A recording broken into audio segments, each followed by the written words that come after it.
Trashterpiece Theater, Episode 1, The Stalker Jawn. Rated R for, really, nigga? So I've had a consistent stalker for almost 15 years now. She found me back when Jawns roamed free on the internet prairies. I'm talking about years back. I had this gig in Jersey, and as I was leaving, I verbally gave my number to this baddie who shot her shot. She ain't called me all week, and I ain't think nothing of it. But the following weekend, while headed back home from out doing hood rat shit with my friends, I got a call from a Jersey number at 3 a.m. I pick up, and the voice on the other end said we met at the gig in Jersey the previous week. She asked me what I was doing, then asked if I wanted to come over. My trash ass was like, man, listen, I banged that U-turn with the will and guidance of my Philly fuckboy forefathers. So my 6'7" ass is knocking on some random door in Lawnside, New Jersey at 3:30 a.m. Trawling. The door opens, the same voice tells me to come in, and I do. I walk in the door and don't see anyone initially. Then I get really confused because the woman who appears is not the same woman I gave my number to at the gig. Jawn explains how she overheard me giving my number to the other woman, put it in her phone, and decided to call me too.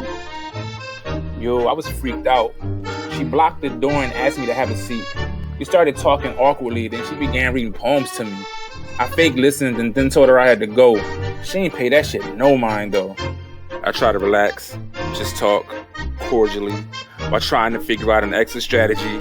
She asked me to sit so she could sit on my lap. And that's when I heard movement in another room. So now I'm paranoid thinking I'm about to get robbed and shit. I started plotting on punching whoever walked in, then running her little ass over to get out the door. I'm like, yo, who the fuck is that? This chick responds, shh, lower your voice. That's my mama.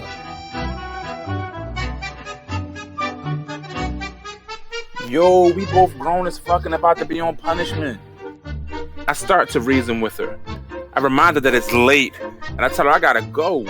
She says she needs to be up early for church anyway. She lets me go.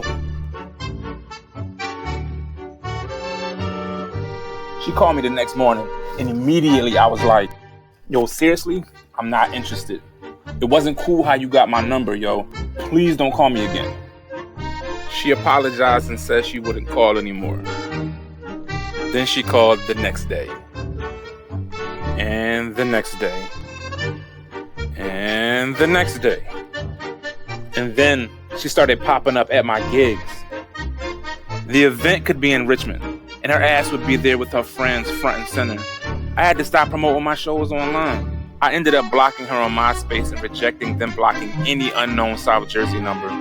All 856 and 609 numbers got. I also caught up with a couple of her friends.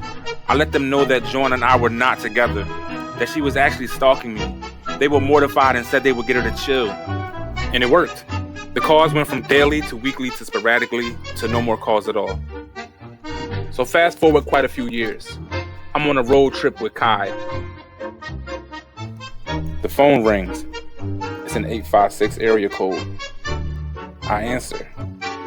It's her. She said she was really sorry about all her past antics. Said she was in school to be a pastor and she was atoning for all her past behaviors. I said I forgave her but couldn't get any deeper into the convo since I was driving. We hang up. I think it's over. Then she called the next day. And the next day. And the next day. I blocked the number and saved her in my phone as. Blocking her stopped the calls, but then she started sending me the strangest messages. She started calling me Pastor Vision. I'm sure God got a kick out of that with my heathen ass. She asked me what was the process of me opening up my non-existent church. Even asked when I was going to marry her to make her a first lady and take her virginity. The strangest call I got was a message from a realtor who said he and my fiance were waiting in the office for me to get there so he could show us some properties. I can only imagine what was going through his head when I called him back and informed him.